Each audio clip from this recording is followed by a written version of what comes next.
NIL has completely changed the rivalry between Utah and BYU, and we're discussing how on today's Locked On Utes and Locked On Cougars crossover.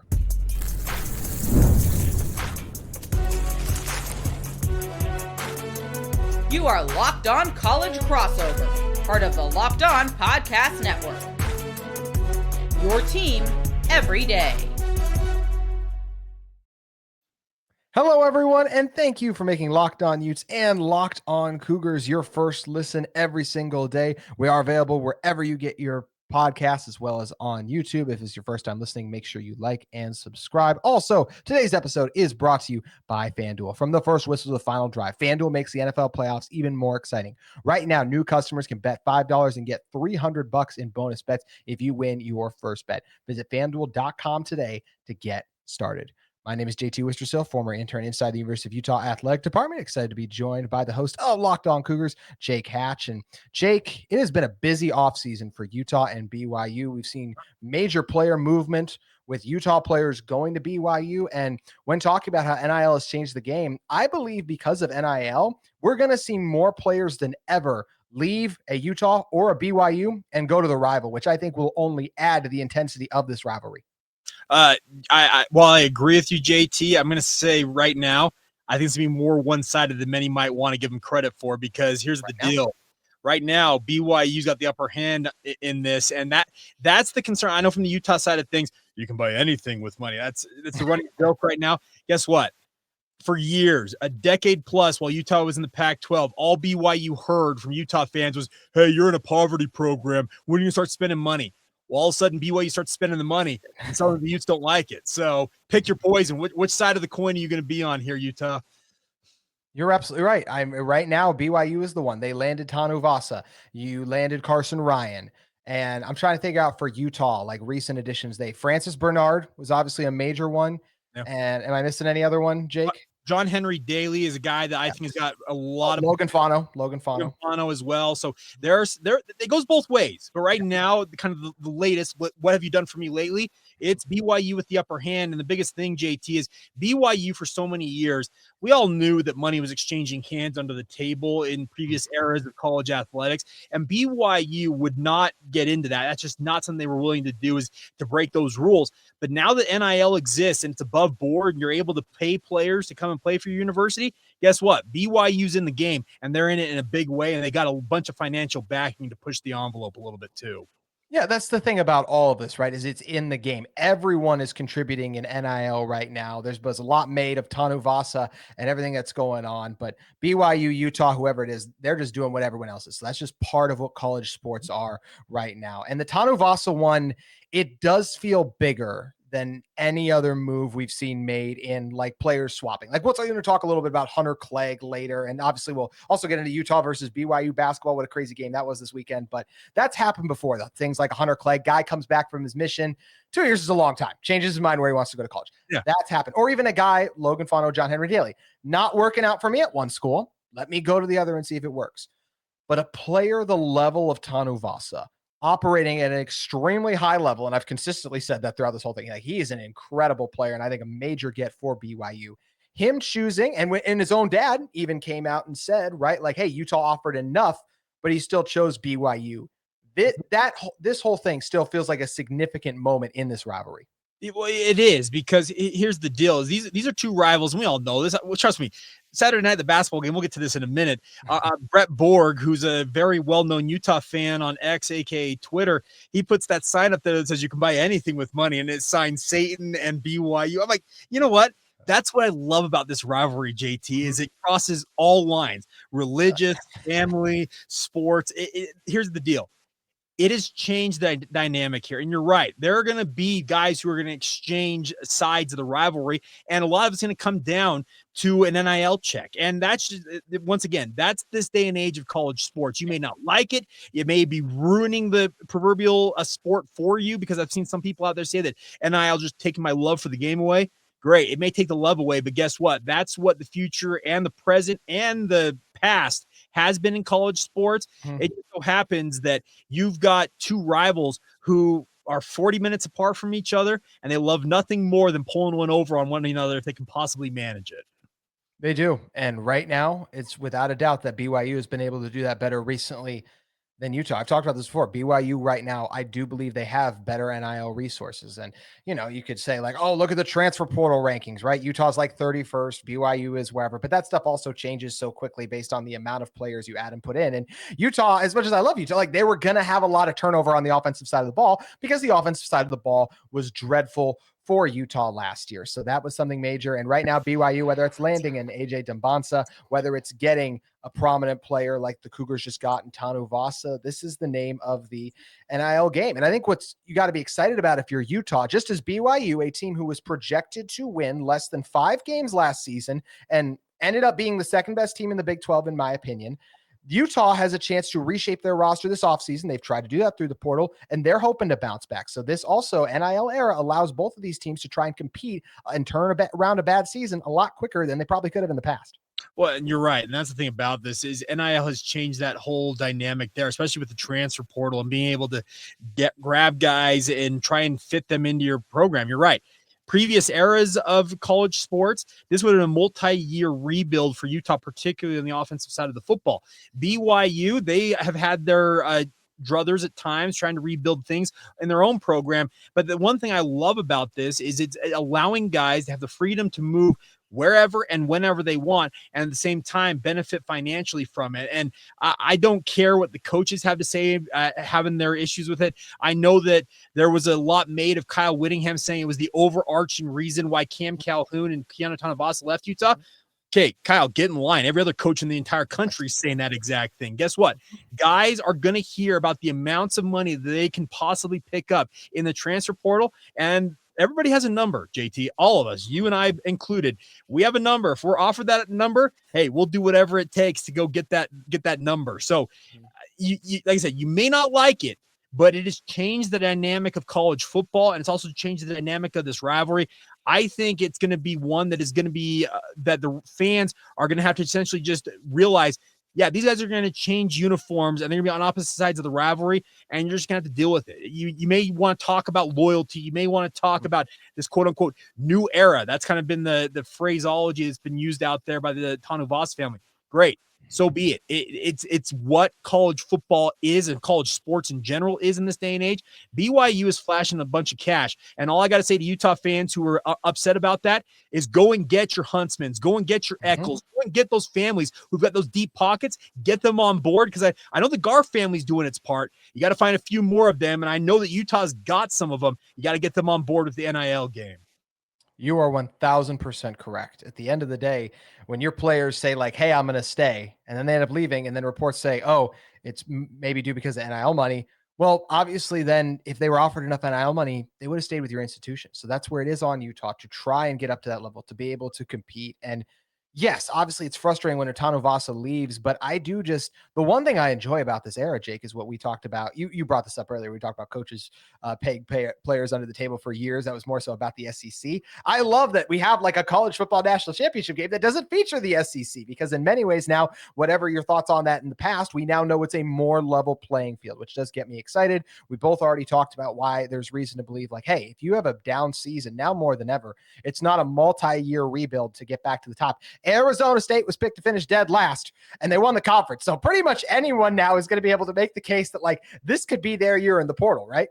Well, and that's the thing about it is ASU gives every program across the country hope, saying, hey, if we play our cards right, we get the right coach, get the right combination of players, we can go from what is essentially worst to first. And if you're a Utah fan looking at next year, you got to be thinking, okay, we retooled this offense. See what Jason Beck and company have got to do. BYU side of things, more of the same. They're bringing back essentially everybody from last year's squad that went 11-2, JT. So if you're a BYU fan, you're thinking, yeah, let's just go out and do it again. But this time, let's not lose to a Kansas, and let's punch our ticket to the Big 12 title game. Let's be Arizona State and actually win a game in the playoff. That's the whole mindset right now, is both of these programs should have a positive thought process about what next year can hold for both of them, albeit at different levels, it feels like. Yeah, I think you're absolutely right there with Utah coming off the season they're coming off of. They're just hoping to, you believe that you can get back to that level, but it's a different expectation. BYU expects to be there. Utah's goal is to be there, but you cannot expect to be there with the type of season that you had. You mentioned BYU players and bringing a lot back. Also bringing a couple over from Utah. I want to talk about those changes, the players that change sides, some of the recruits versus some of the more veterans, talk about the different levels of loss that they are. We're going to be diving into all of that in one moment. But first, today's crossover episode of Locked On Utes and Locked On Cougars is brought to you by our friends at PrizePicks. This message is brought to you by PrizePicks, the place to get real money sports action. With over 10 million members and billions in winnings, PrizePicks has changed the game in daily fantasy sports. Whether it's the playoffs or regular season, PrizePicks has made it easier than ever to win big while enjoying the football action. Now it's playoff time, and there's no better way to get in on the action than with PrizePicks. Here's how it works. You simply pick more or less on at least two players, and if your picks hit, you could win up to 1,000 times your cash. Yes, that's right.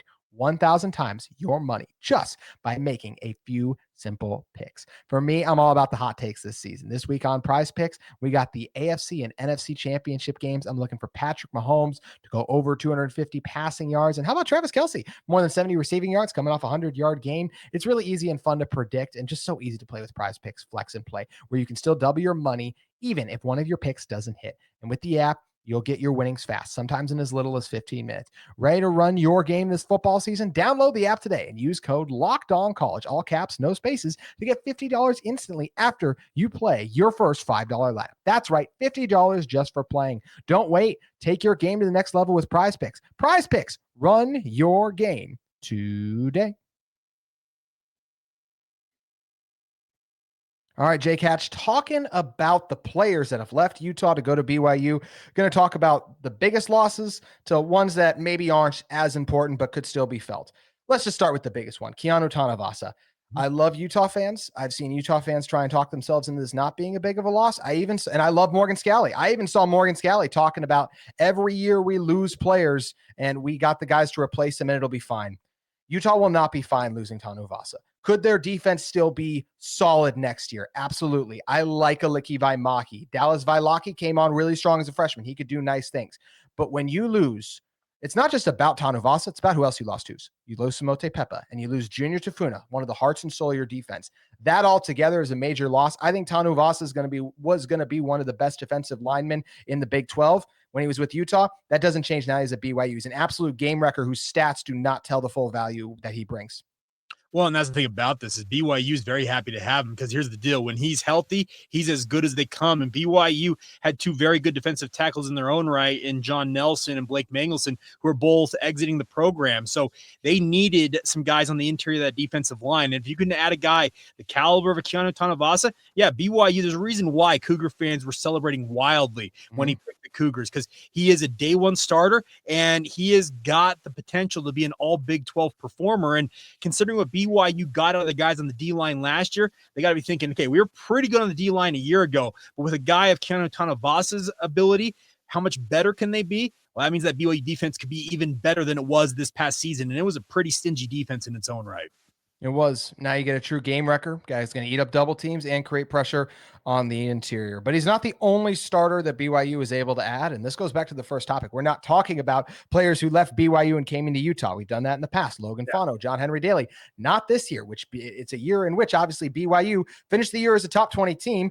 Maybe could have even done things in the college football playoff had their season gone differently versus Utah lost 7 of their last 8. So that's where you're going to see the recruiting trends swing towards BYU because college football is such a year-to-year type basis. I think about all the momentum that Alabama continues to lose as they have another just disappointing season for their standard. But getting back to another player that left Utah to go to BYU, Carson Ryan. This is another interesting one to me because Ryan, projected starter at tight end. There's been a lot made of the tight end position not being as important in Jason Beck's offense, and Utah was able to keep Landon King. But here's, at the end of the day, it goes down to this, and I'm really high on Landon King. The best tight end on Utah's roster returning was going to be Carson Ryan. He was a starter at UCLA too. It's tough when you see your rival at a player. This is not as major of a loss as Tanuvasa to me, but this is still a loss because I could easily see Carson Ryan burning Utah for a couple catches when those two teams meet up next fall.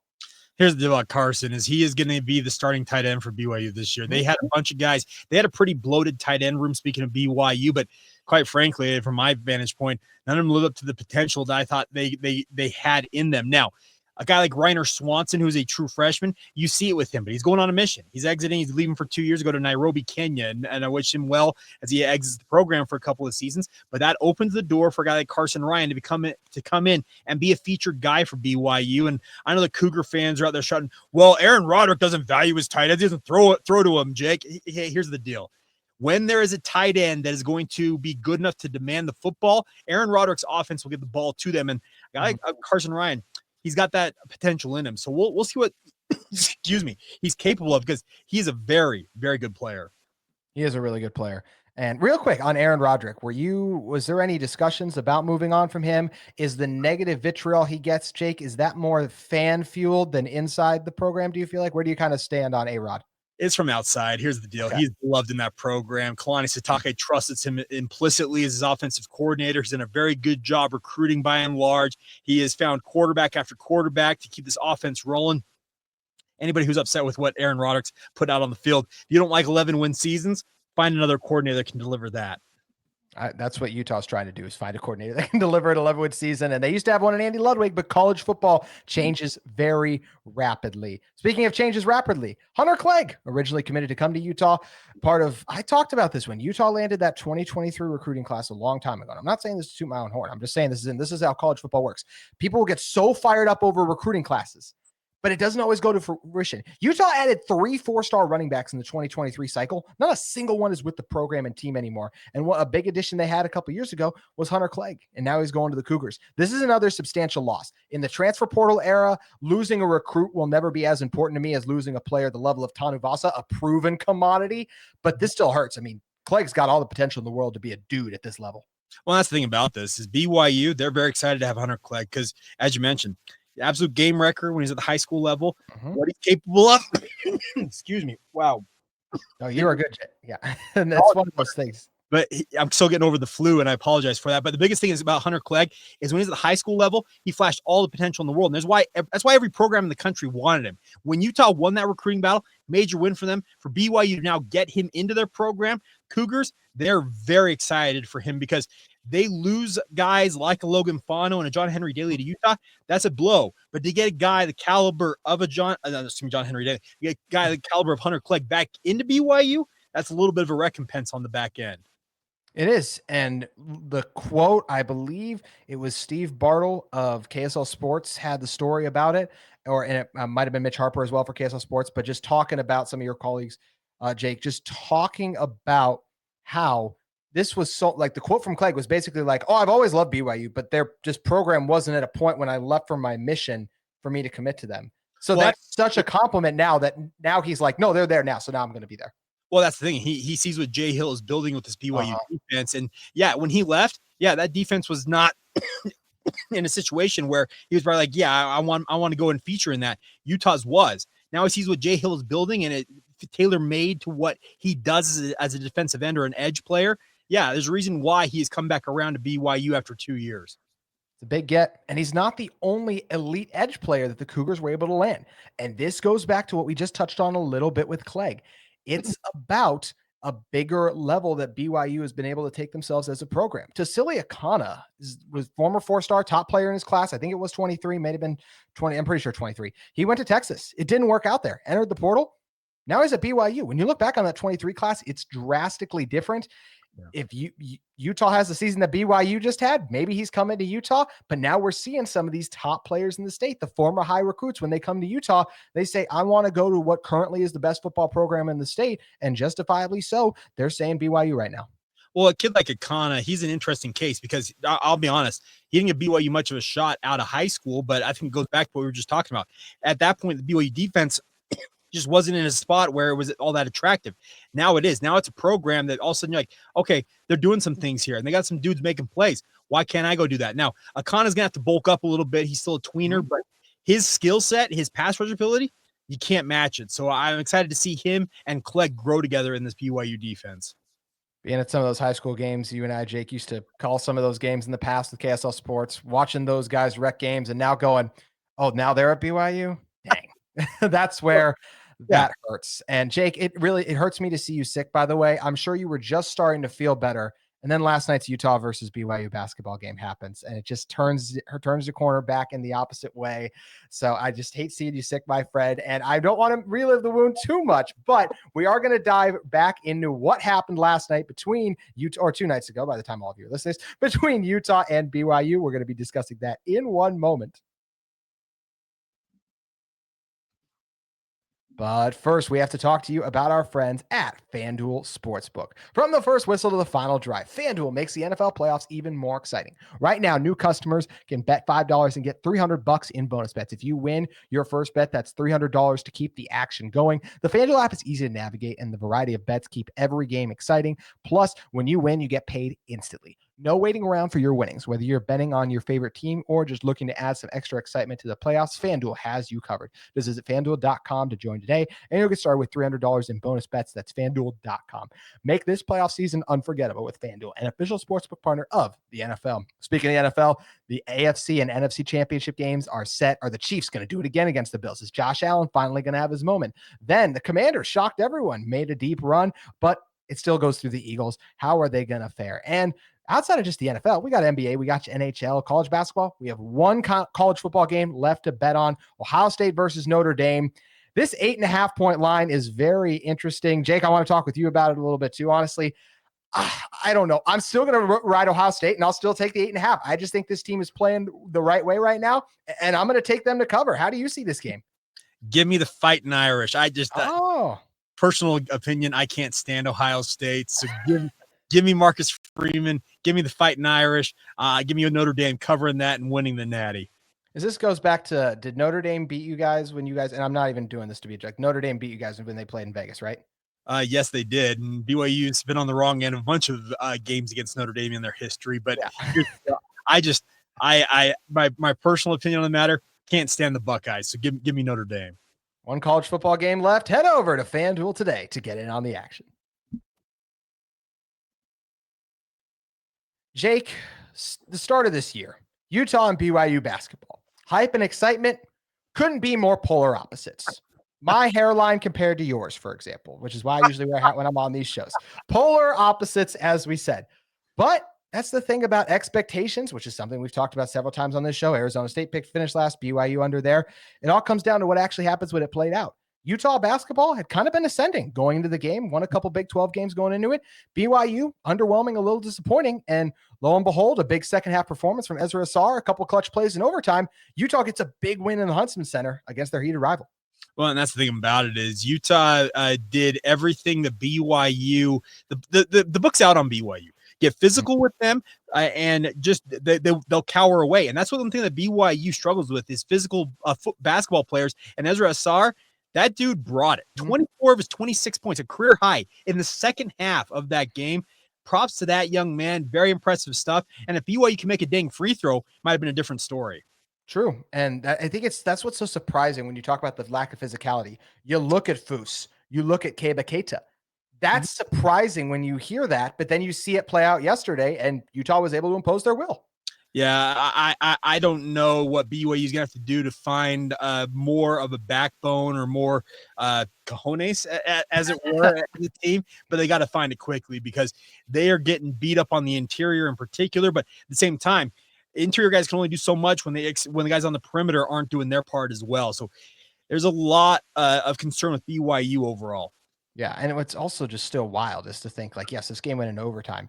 You talked about BYU not hitting the free throws and getting enough, like the 4 for 10. The fact that Utah was 53% from the line, 17 for 32. I mean, come on. Like if you're a high school team. Yeah, these two teams combined to shoot 50% from the free throw line. That's abysmal. On 42 attempts, absolutely brutal numbers. And I'm not going to lie, the lack of confidence BYU exhibits at the free throw line right now, it's pretty darn pathetic. When you have a guy who's a career 78% free throw shooter in Trevin Nell, who goes to the line down one with a 1-and-1 with a chance to take the lead, and he just strong arms the first one, clinks off the back iron. Like, all right, well, yeah, there's some issues with BYU currently. There are, but you know what? Utah needed this win more than the Cougars. I know the Kevin Young era is still young and everything.